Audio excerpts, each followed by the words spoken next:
Shalom anak-anak kelas 5, gimana yang belajar dari rumah? Masih tetap semangat ya. Hari ini kita akan melanjutkan pembelajaran kita. Seperti biasa sebelumnya kita mau membaca firman Tuhan dulu. Semuanya ambil Alkitabnya. Pembacaan firman Tuhan hari ini tertulis di 2 Korintus 3 ayat yang ketiga. Kali lagi 2 Korintus 3 ayat yang ketiga, demikian firman Tuhan. Karena telah ternyata bahwa kamu adalah surat Kristus yang ditulis oleh pelayanan kami, ditulis bukan dengan tinta, tetapi dengan roh dari Allah yang hidup, bukan pada loh-loh batu, melainkan pada loh-loh daging, yaitu di dalam hati manusia. Jadi firman Tuhan ini mengingatkan kita bahwa kamu adalah surat Kristus yang terbuka. Kamu dan teacher adalah suratan Kristus yang terbuka yang bisa dibaca oleh semua orang. Jadi lewat hidup kita ada banyak orang boleh diberkati. Lewat hidup anak-anak yang ada di rumah, ketika mereka melihat kalian, melihat karakter kalian, mereka melihat ada Yesus dalam kehidupan kalian, dan kalian bisa menjadi anak-anak berkat dimanapun kalian berada. Jadi pelajarannya hari ini, tetaplah menjadi anak-anak berkat, tetap menjadi pelaku-pelaku firman Tuhan yang kuat. Tanpa pertolongan Roh Kudus kita tidak akan bisa. Tapi kita sudah belajar, Tuhan mengirimkan seorang penolong bagi kita, yaitu Roh Kudus, untuk menolong kita melakukan perbuatan-perbuatan yang baik dan perbuatan-perbuatan yang benar. Kita mau berdoa, kesahkan hati kita. Kita angkat pujian bagaikan bejana.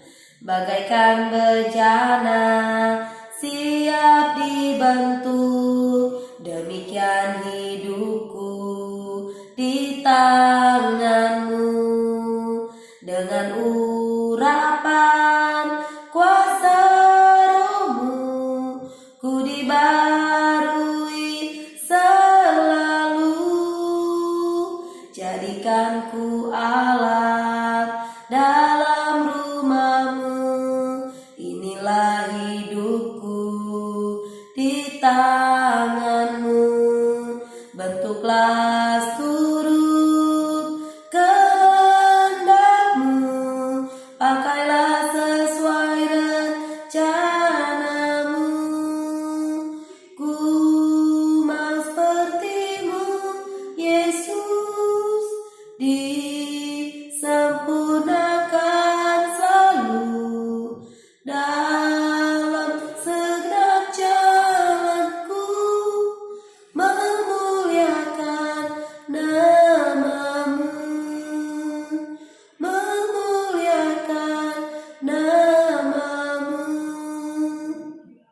Kita berdoa. Terima kasih ya Tuhan, kami bersyukur buat pagi hari ini. Kami mau belajar, jadikan kami bejana-bejana yang indah di hadirat-Mu, sehingga kami boleh Tuhan permuliakan dimanapun kami berada. Kami menjadi suratan Kristus yang terbuka, yang bisa dibaca oleh semua orang. Terima kasih Tuhan, kami siap belajar. Dalam nama Yesus kami berdoa, haleluya, amin. Oke anak-anak semuanya, sekarang kita masuk kepada pembelajaran kita, yaitu halaman 81, melakukan kebenaran. Minggu lalu kita sudah belajar hidup dipimpin Roh Kudus. Salah satunya bagaimana caranya kita harus dikuasai oleh Roh Kudus, dikuasai untuk melakukan ketaatan. Yang kedua, kita dikuasai sehingga kita bisa mengandalkan Roh Kudus dalam segala aspek kehidupan kita. Hari ini kita akan lanjutkan dengan melakukan kebenaran. Kalian juga sudah mengerjakan tugas-tugas kalian minggu lalu, yaitu tentang perbuatan daging dan perbuatan roh. Hari ini di buku ini ada cerita tentang Sugianto termenung di teras rumahnya bersahabat dengan Suci. Sugianto punya teman namanya Suci sejak di bangku TK. Jadi setelah mereka beranjak dewasa, usianya 11 tahun, si Suci ingin merayakan ulang tahunnya yang ke-11. Jadi dia hendak mengundang si Sugianto. Jadi ketika ketemu dia bilang, Sugianto, minggu depan aku mau ulang tahun loh, ulang tahun yang ke-11, aku undang kamu datang ya. Si Sugianto menjawab, ya aku pasti datang katanya. Padahal si Sugianto tahu bahwa dia nggak akan bisa datang. Kenapa ya? Ternyata si Suci ini anak orang kaya, konglomerat. Jadi si Sugianto ini nggak pede, minder, dia nggak punya banyak uang karena dia orang sederhana, orang miskin. Dia nggak punya uang untuk beli baju bagus untuk ke acaranya si Suci. Dia juga nggak punya uang untuk beli kado buat Suci. Jadi dia memang udah mikirkan dia nggak akan datang. Dia sudah tahu dia nggak akan datang, tapi dia bilang, oke, aku akan datang. Jadi lewat cerita si Sugianto ini dia berjanji untuk hadir, tapi dia tidak hadir.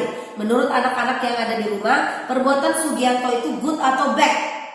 Ya, jawabannya adalah bad. Itu perbuatan tidak baik. Kenapa tidak baik? Karena dia berjanji tapi tidak menepatinya. Padahal dia tahu dia nggak akan datang. Kalau dia udah tahu nggak datang, kenapa dia bilang ya aku akan datang? Ternyata dia berbohong. Jadi lewat cerita si Sugianto ini kita belajar untuk melakukan kebenaran. Ya di atas ya, tidak di atas tidak.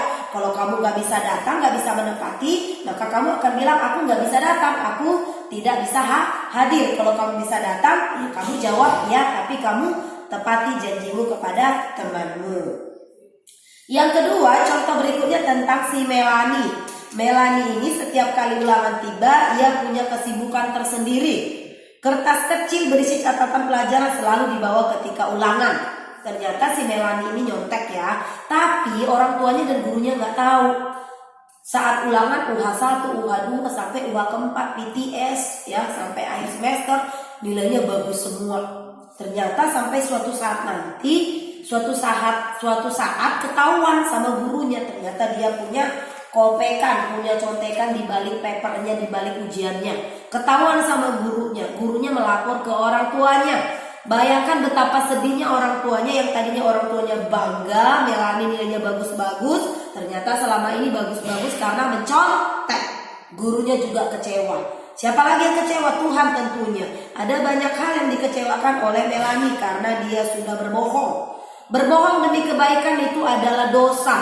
Jadi nggak ada istilah, oh aku pengen menyenangkan mamaku, pengen menyenangkan guru, jadi aku harus dapat nilai bagus, sekalipun caranya salah. Itu tidak boleh ya. Bohong adalah dosa. Mau bohong kecil, bohong besar, namanya dosa ya. Jadi yang pertama tadi, perbuatan yang nggak bisa ditiru, tidak boleh berbohong kayak si Sugianto tadi.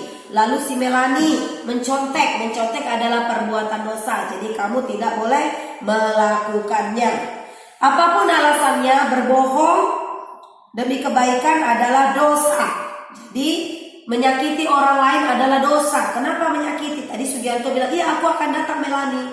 Kalau kamu ulang tahun, kamu undang temanmu, dia nggak datang, kamu sedih nggak? Sedih kan? Jadi si Sugianto itu sudah berbohong, dia sudah tidak menepati janjinya, dia membuat temannya sedih. Ya, jadi kita belajar seperti firman Tuhan yang berkata di Matius 5 ayat 37, jika ya hendaklah kamu katakan ya, jika tidak hendaklah kamu katakan tidak. Apa yang lebih daripada itu berasal dari kuasa kegelapan atau dari si jahat. Tidak ada orang berdosa bisa hidup benar, hanya Tuhan Yesus yang benar. Namun orang yang ditebus dengan darah Yesus yang dipenuhi Roh Kudus, kita bisa melakukan kebenaran. Yang penting kita mengandalkan Roh Kudus, mengandalkan Tuhan, minta tolong untuk dipimpin. Gimana caranya? Kita harus berdoa sebelum beraktivitas, berdoa sebelum makan, segala sesuatunya harus berdoa, lalu membaca firman Tuhan supaya kita bisa hidup intim dengan Tuhan dan Roh Kudus bisa senantiasa mengingatkan kita. Berikut ada contoh Alkitab yang disayang, yang hidupnya berkenan di hadapan Tuhan. Yang pertama namanya Henokh. Anak-anak sudah tahu cerita ini. Henokh diangkat sama Tuhan karena dia berkenan. Dia nggak perlu mengalami kematian untuk berjumpa dengan Tuhan. Karena hidupnya menyenangkan hati Tuhan dan dia berkenan di hati Tuhan dan Tuhan mengangkat dia. Karena Tuhan sayang sama dia, senang sama dia. Jadi anak-anak, kalau kalian pengen disayang sama Tuhan, kalian harus melakukan pekerjaan-pekerjaan yang baik. Apa yang diperintahkan oleh Tuhan Yesus. Yang kedua itu tokohnya adalah si Nuh. Nuh juga hidupnya berkenan di hadapan Tuhan, tidak bercacat celah. Karena dia berkenanlah, maka Tuhan tiba-tiba datang, Nuh, aku sudah bosan melihat rakyat inilah. Bosan melihat manusia ini karena mereka sudah nakal, berbuat dosa, aku pengen musnahkan mereka. Nuh, kamu buat bahtera yang besar ya. Terus kamu atau kamu kumpulkan binatang sepasang-sepasang, masukkan ke dalam, bawa bekal-bekal kalian, keluargamu masukkan ke dalam bahtera. Aku pengen memusnahkan bumi ini. Yang terjadi apa? buminya dimusnahkan. Mungkin tetangga-tetangganya menertawakan, apaan tuh Nuh, buat bahtera besar buat apa, mimpi kali ya gitu ya. Tapi Nuh melakukannya karena dia taat sama Tuhan dan dia diselamatkan. Makanya melalui Nuh lahirlah generasi yang hidup takut akan Tuhan, yaitu teacher dan anak-anak semuanya. Kalian adalah generasi yang takut akan Tuhan. Yang berikutnya adalah tentang Yusuf. Yusuf adalah kesayangan Yakub. Ia dijual oleh saudara-saudaranya sebagai budak, dimasukkan ke sumur, dijual, digodok tante Potifar, masuk penjara. Akhirnya setelah dia melewati fase itu, dia takut akan Tuhan, dia menyembah Tuhan, dia diangkat menjadi orang nomor 2 di Mesir. Akhirnya dia yang menolong saudara-saudaranya, tapi dia tidak pernah menaruh dendam kepada saudara-saudaranya yang sudah jahat kepadanya. Jadi kamu juga sama seperti Yusuf ya. Kalau kamu dijahatin orang, tidak boleh membalas kejahatan dengan kejahatan. Harus tetap berlaku baik dan juga berlaku benar. Berikutnya ada juga si Daniel. Daniel dimasukkan ke goa singa. Kenapa? Karena dia tidak mau disuruh menyembah patung Nebukadnezar. Dimasukkan ke penjara. Ternyata di penjara dia tidak sendiri, guys. Di situ ada singa yang besar-besar, guys, siap untuk memakan si Daniel itu. Tapi Tuhan menyertai dia. Kenapa? Karena dia takut akan Tuhan. Dia nggak mau nyembah berhala. Akhirnya Tuhan melindunginya. Singanya dibuat gak lapar. Mungkin lagi sakit gigi kali ya. Mulutnya ditutup sama Tuhan.